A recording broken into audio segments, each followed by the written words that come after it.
And the journey here was much better than I expected. It really was. I was so worried. Title: She thought I'd never find out, but I watched her fall apart. Help me reach 1,000 subscribers.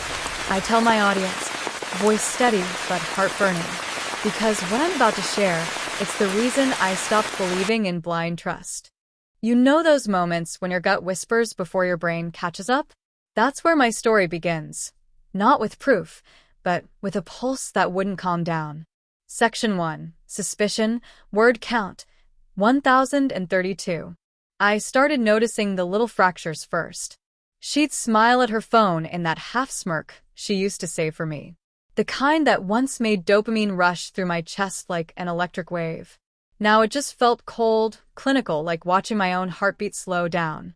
Every night, she'd sit at the edge of the bed, pretending to scroll through recipes or messages from work. But her eyes, they never softened. They sharpened, like she was texting someone who made her feel alive again. Someone who wasn't me. I told myself it was stress, that the distance was temporary.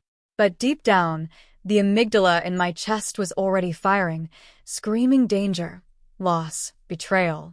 When you've built your world around someone, suspicion feels like an illness, spreading through your bloodstream, numbing logic. I remember her perfume changing. It wasn't the floral scent I bought her on our anniversary.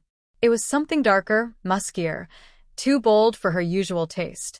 And she wore it every time she went to meet her cousin.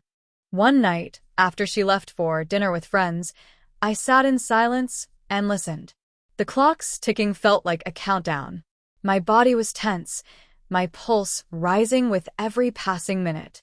When she finally returned, her lipstick was smudged, but her excuses weren't. Traffic, she said. I nodded, because sometimes silence tells you everything words can't. I decided I wasn't going to ask anymore. I was going to see. The next week, I followed her. Not like in movies, no trench coat or sunglasses. Just my quiet resolve. My body was calm, but my hands trembled like my nervous system couldn't decide between fight or freeze. She parked 3 blocks from the restaurant she claimed to be at. I waited, watched her step out of the car, her face lit with that specific joy you can't fake, the kind that used to be mine. Then I saw him. Tall, easy grin, leaning close enough to touch her hair without actually doing it. That unspoken intimacy. My stomach tightened. It wasn't jealousy, it was mourning. A hormonal crash that made my skin buzz and my throat ache. I wanted to scream, but adrenaline kept me still, focused, hyper-aware, alive in a way only pain can make you. I didn't confront her that night. I waited until the next morning. She made breakfast like nothing had happened. Eggs, coffee, that fake domestic calm.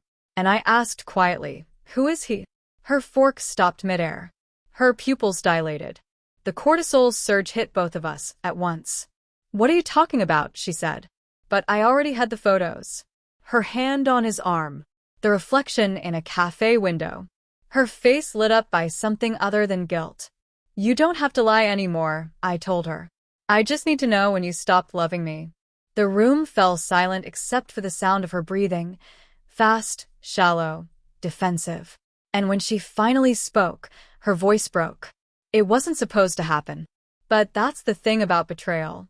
It never is. It's not planned, it's felt.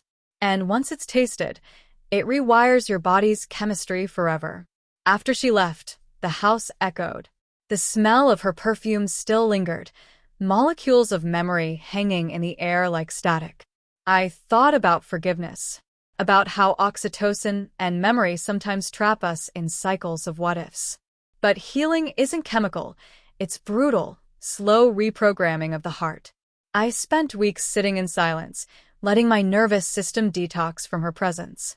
Every time I saw her name pop up on my phone, my chest tightened, dopamine and grief, still trying to coexist.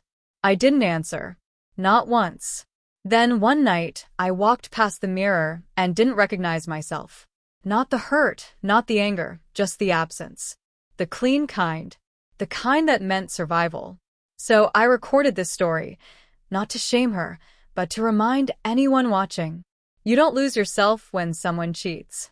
You find the version of yourself who finally refuses to beg for love. And if you've ever been there, in that hollow place between rage and relief, I want you to know something. It gets quiet. And in that quiet, your heartbeat becomes your own again. If my story resonated, help me reach 1,000 subscribers. Because somewhere out there, someone's still trying to make sense of betrayal, and maybe this helps them see they're not alone. Thanks for watching, and don't forget to subscribe for more stories like this.